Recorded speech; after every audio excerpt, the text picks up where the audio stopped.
Gloire à Jésus. Que le Seigneur nous bénisse. Je vous salue dans le précieux nom de notre Seigneur Jésus-Christ. C'est encore une joie ce soir de nous retrouver.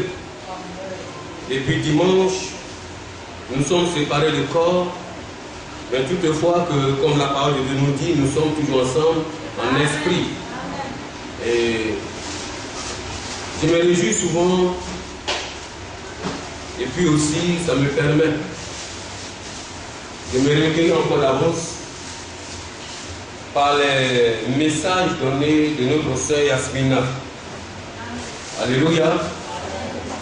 Souvent, elle envoie les messages d'exhortation, de combat, des luttes qui nous permettent souvent de nous recueillir.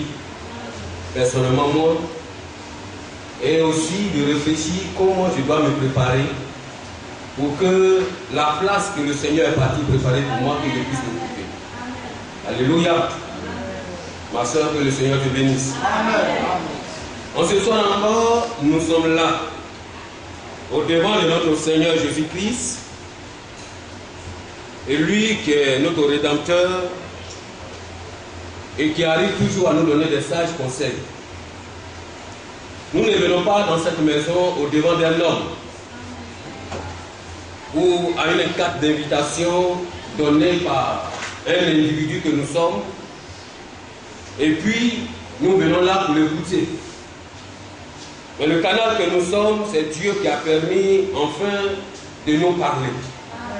Alléluia. Amen. Et ce soir, nous allons commencer à voir un sujet. Je sais que le Seigneur qui fait toutes choses à son temps, en train de préparer toutes choses à petit feu, c'est-à-dire petit à petit, il est en train de mettre tout en place. C'est vrai que ce n'est pas facile, souvent de s'éloigner.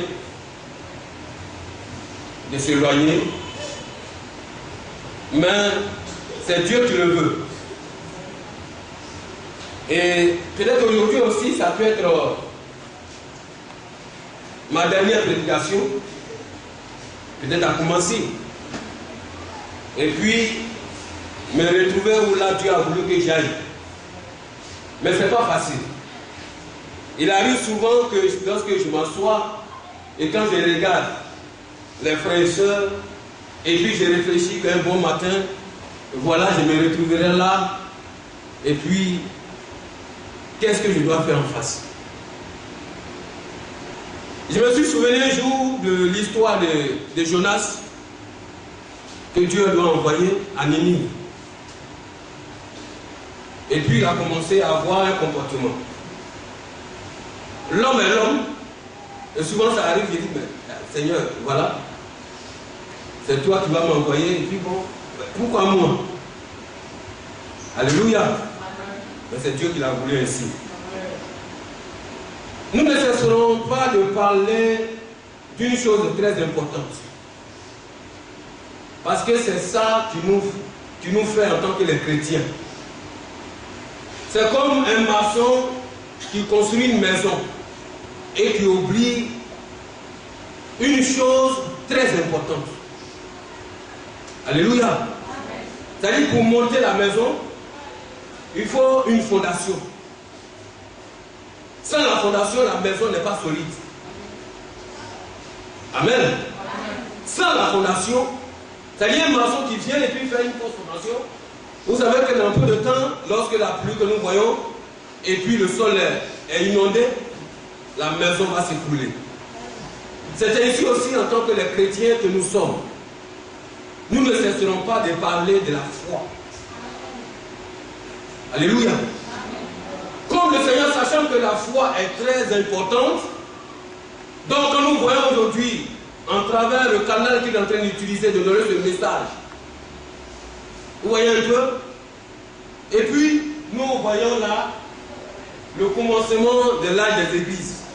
La foi. Et la foi que nous pouvons comprendre est le fondement réel et principal des chrétiens.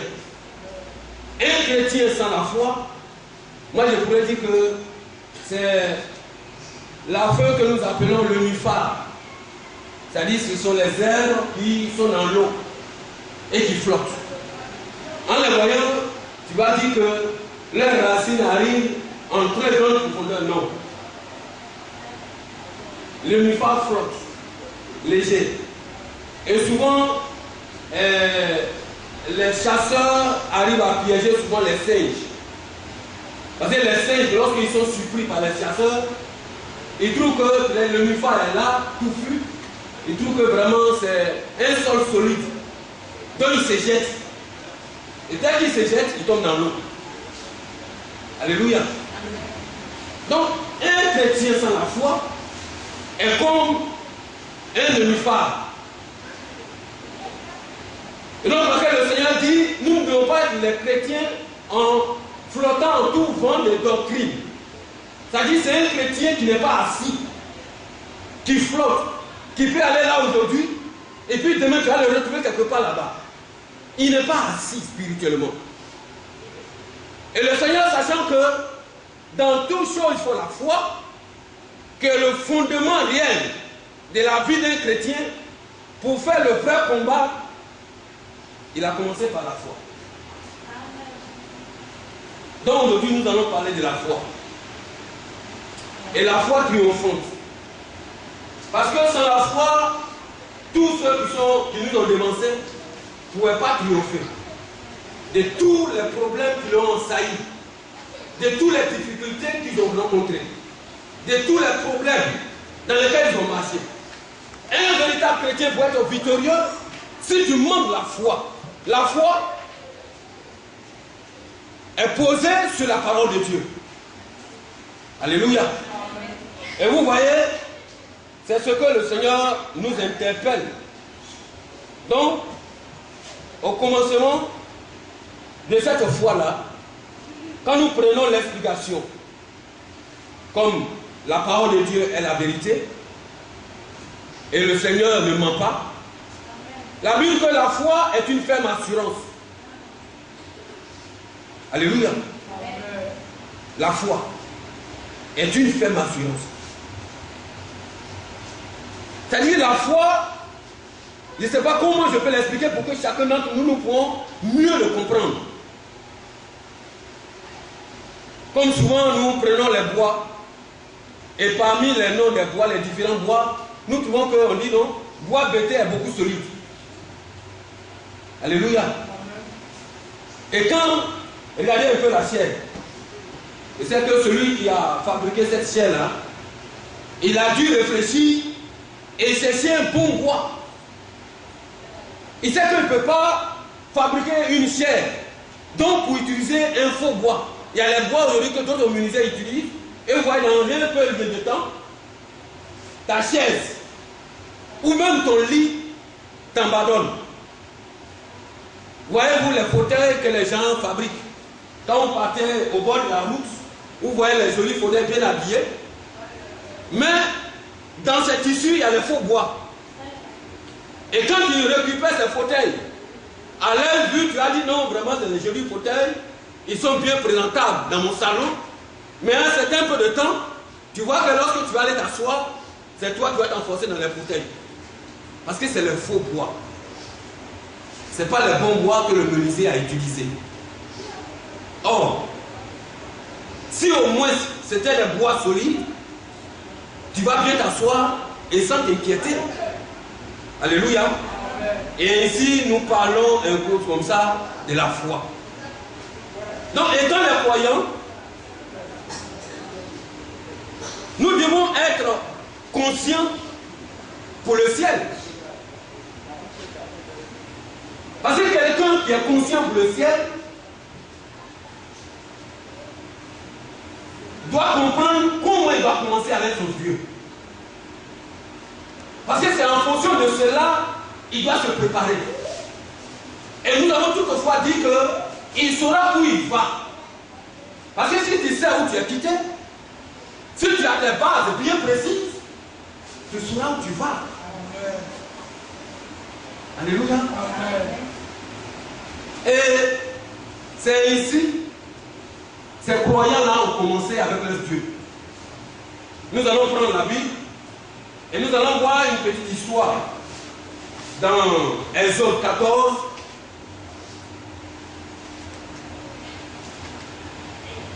Exode chapitre 14. Et puis nous allons commencer avec le verset 13. Amen.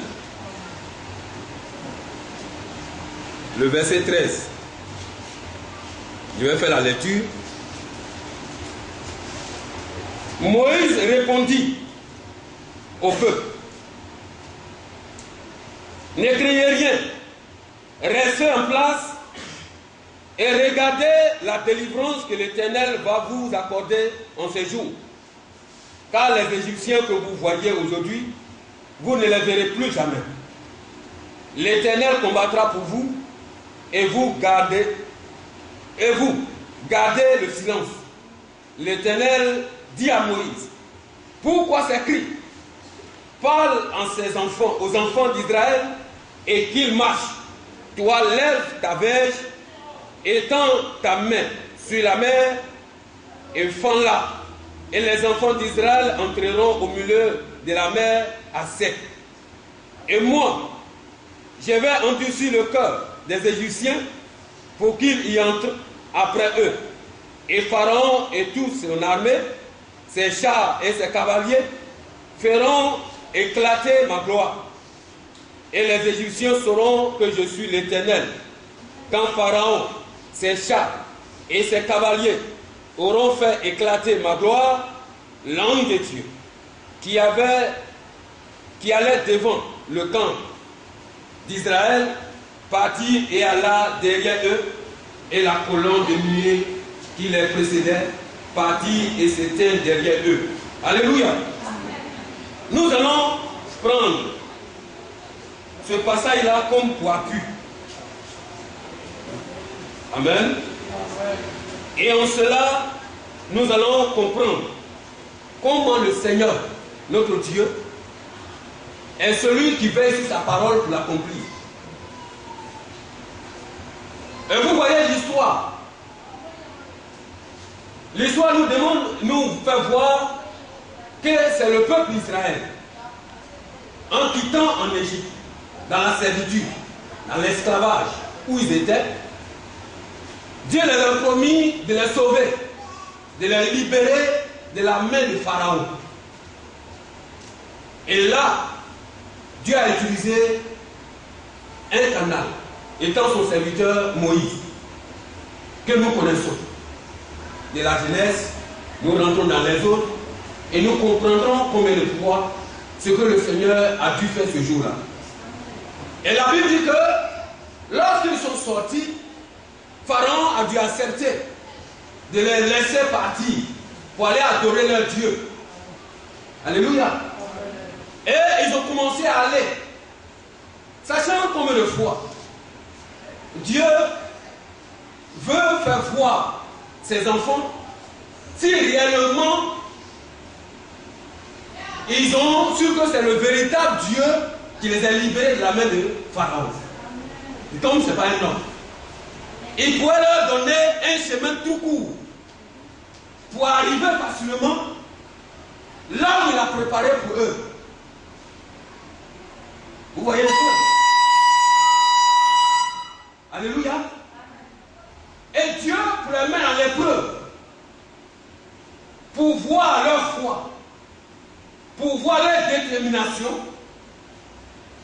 Dieu a choisi un chemin. Par le désert. C'est beaucoup de choses qu'il doit nous enseigner. Chacun a son désert. Chacun a ses épreuves. C'est vrai que Dieu t'a appelé par l'évangile que tu as reçu. Mais pour voir, si tu n'as pas un phare, il arrive au moins à te tester. Et c'est ce que nous souvent nous ne comprenons pas. Vous croyez que, peut-être d'autres croient, qu'en venant en Jésus-Christ, en marchant avec le Seigneur, c'est je pourrais dire dans le shawarma,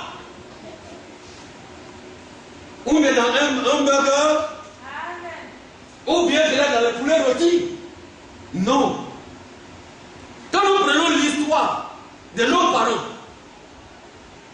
libérés de la main de Pharaon, ils ont commencé à marcher.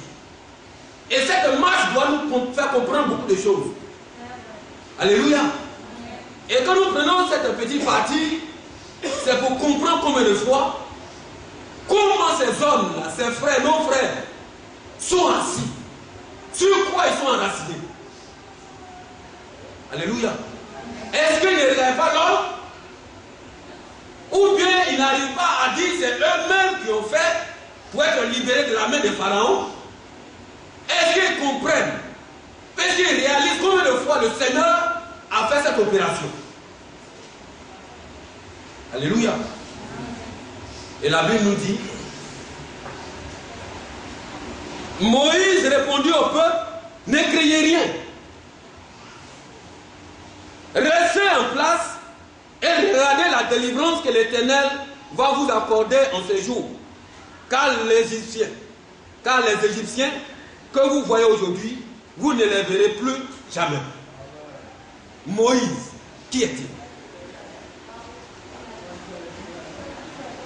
Quand nous prenons l'histoire de Moïse, qui est ce Moïse?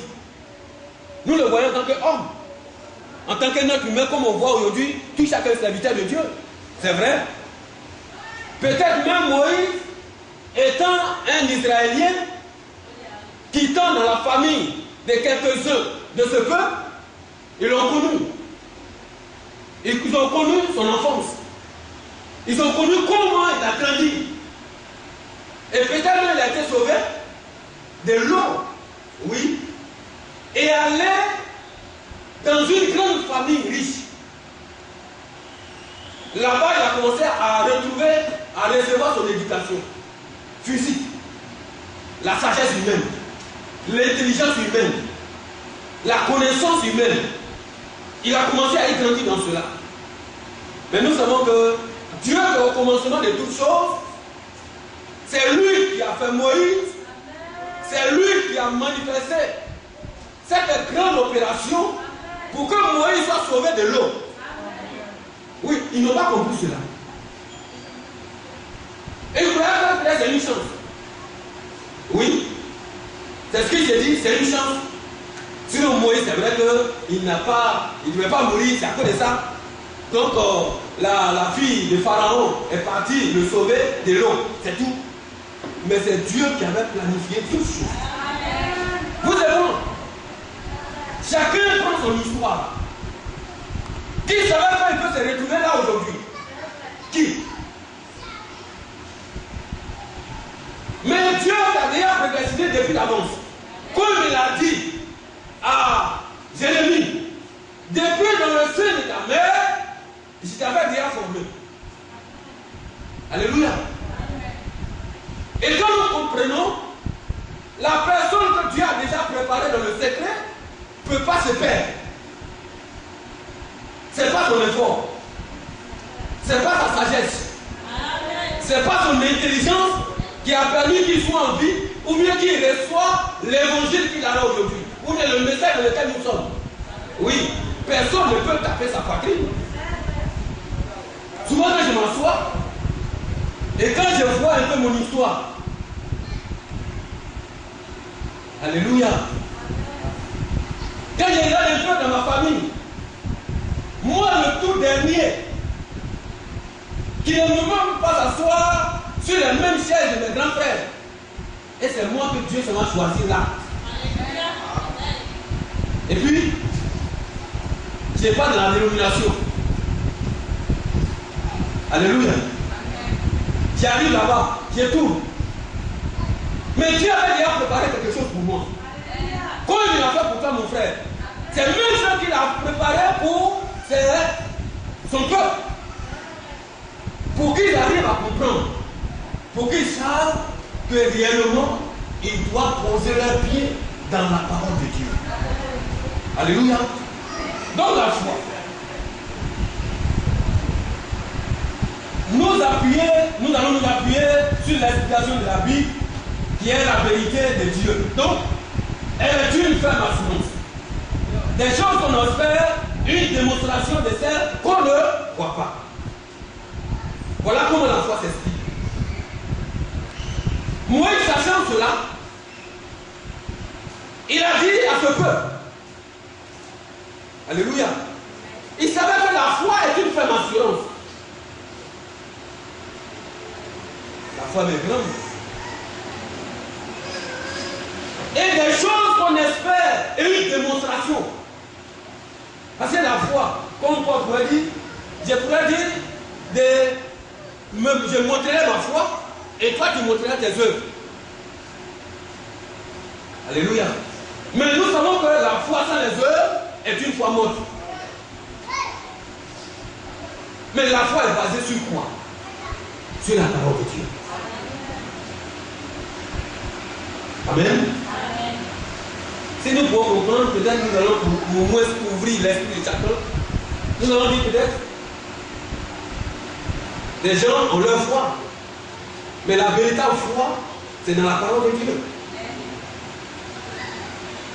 Sur les autres foi sont les mauvaises foi. Tu ne peux pas mettre la foi en cocamba.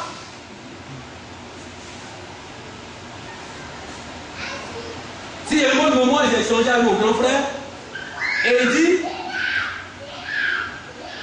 il pratiquait un sexe, il expire dedans. On a échangé avec la parole de Dieu. Je ne sais pas si c'est les moules.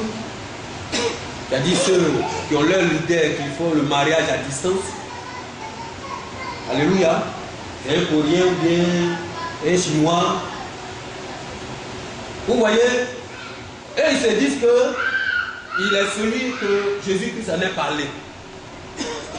Comment? Ils disent que, comme Jésus a parlé du Saint-Esprit, que Jésus allait envoyer le Saint-Esprit, qui est le consolateur, dont lui, il est le consolateur. Je lui ai dit, prenons Jean. Et commençons au commencement de toutes choses, dont Jésus a parlé du consolateur. L'Esprit qui venait sur ses apôtres ce jour-là. Mais la Bible dit qu'il restera avec eux. Il n'a pas dit que pour un temps.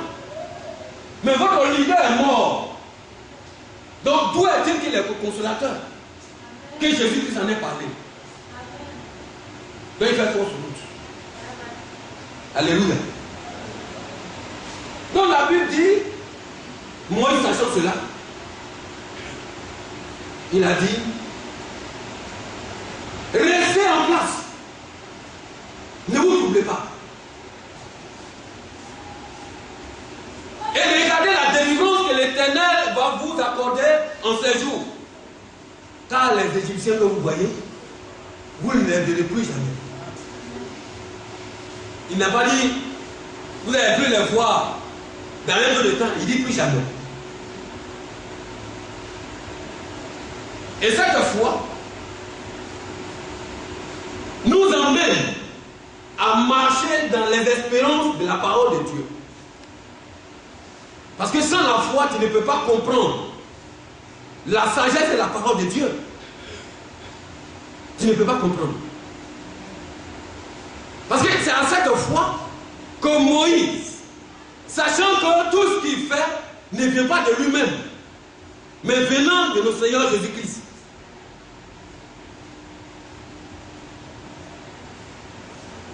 Et vous voyez, comme je l'ai dit à l'entrée, dont la foi est le sous-bâtiment de tous les chrétiens. Si moi je n'ai pas de foi, si vous et moi on n'a pas la foi, nous ne pouvons rien faire que d'autres. Et quand nous continuons, et la Bible nous dit, la foi vient aussi de ce qu'on entend. Et de ce qu'on entend vient de la parole de Dieu.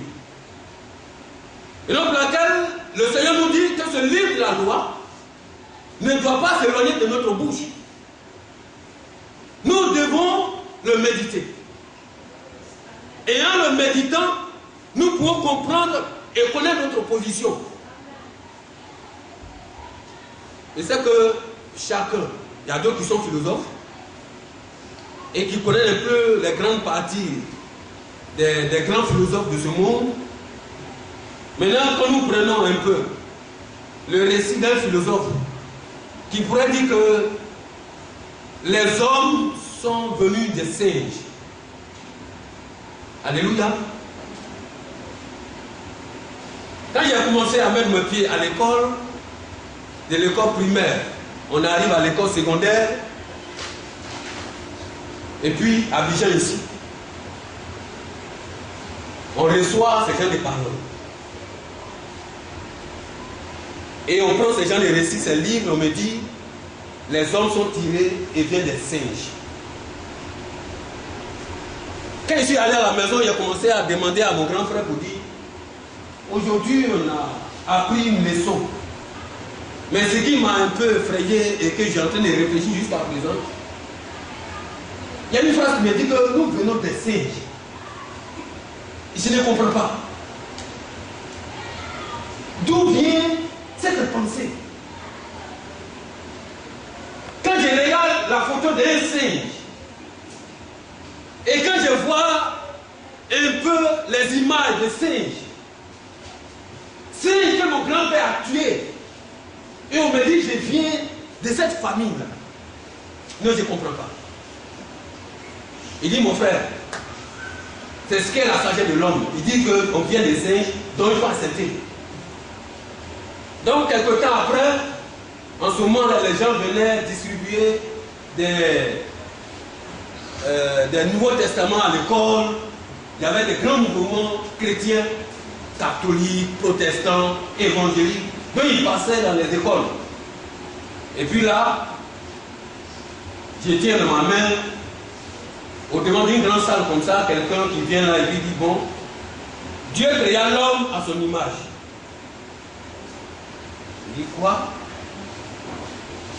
Alléluia. Amen. Dieu créa l'homme à son image.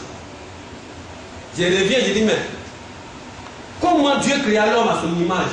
Tout dernièrement, on vient de faire une leçon, on nous dit, nous sommes de la famille des singes, nous venons des singes.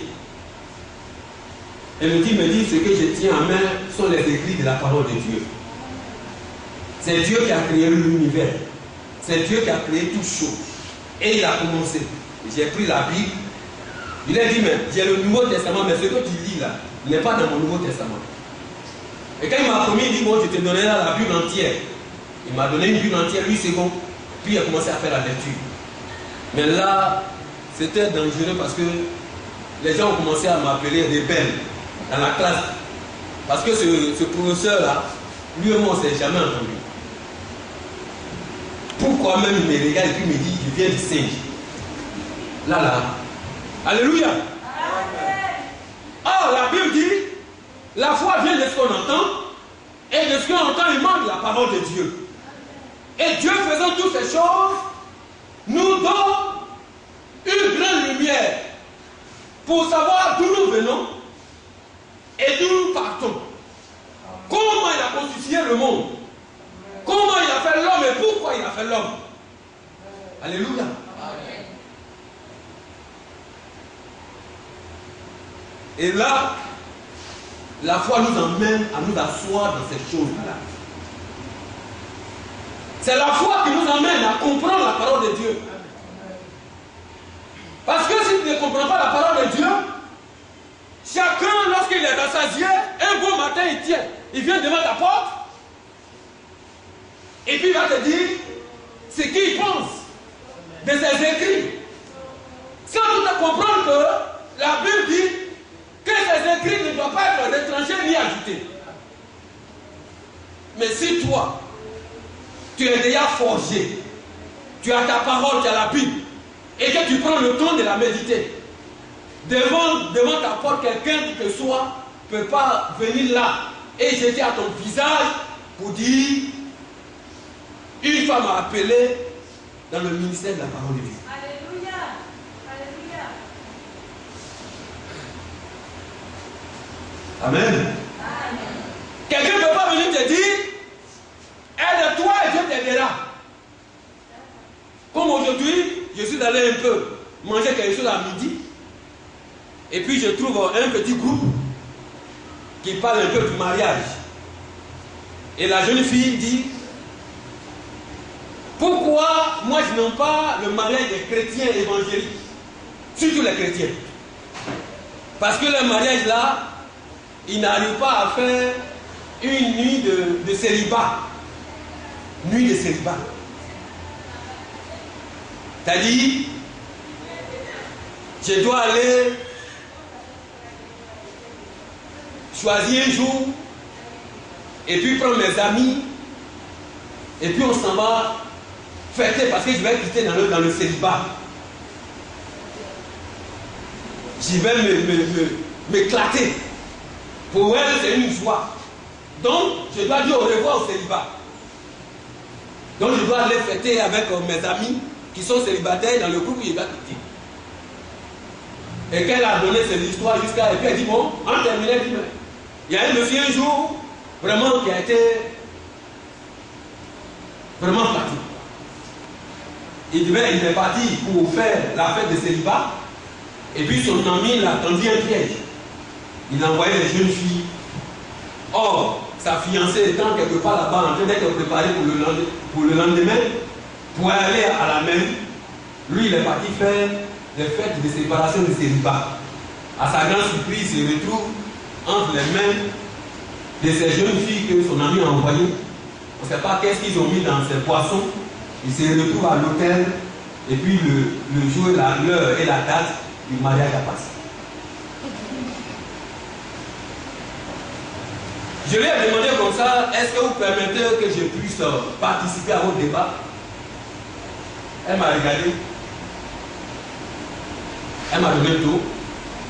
Elle m'a regardé. Elle dit, je sais que tu es chrétien. Donc c'est pas la peine. Et puis elle s'est levée. Alléluia. Amen. Vous voyez un peu, c'est ce genre de choses. Quand tu n'es pas assis dans la parole de Dieu, et quand tu n'arrives pas à comprendre qu'est-ce qui est cette parole et comment tu dois être enraciné, c'est ces choses souvent qui viennent de troubler ta foi. Alléluia. Et nous savons que la foi nous emmène à obéir à toute la parole de Dieu. Nous ne pouvons pas avoir la foi triomphante sans l'obéissance de toute la parole de Dieu. Alléluia. Si tu veux triompher de tes épreuves, de tes difficultés, voilà la parole de Dieu. Souvent nous prenons une petite histoire que nous parlons de Job souvent. Alléluia. Même c'est par la foi aussi, Abel a apporté son offrande à Dieu. Il savait que la parole de Dieu lui a inculqué, lui a amené à comprendre que pour donner l'offrande à Dieu, c'est pas se lever d'un bon matin et prendre quoi que ce soit. Alléluia. Mon frère, c'est par cette parole de Dieu que tu dois mieux adorer ton Dieu. Si tu n'arrives pas à comprendre cela, tu auras des difficultés toujours. Et au devant de toi, les épreuves, les difficultés qui sont en face de toi, tu vas t'affaiblir à chaque moment. On ne doit plus être les chrétiens vraiment à toujours planifier. Faisons l'expérience avec notre Dieu. Alléluia. Parce qu'en regardant par des exemples que Dieu nous a donnés, en train de forger notre foi, il a dit, l'Éternel combattra pour vous. Donc, quand nous prenons le verset 15, l'Éternel Dieu dit à Moïse, pourquoi ces cris?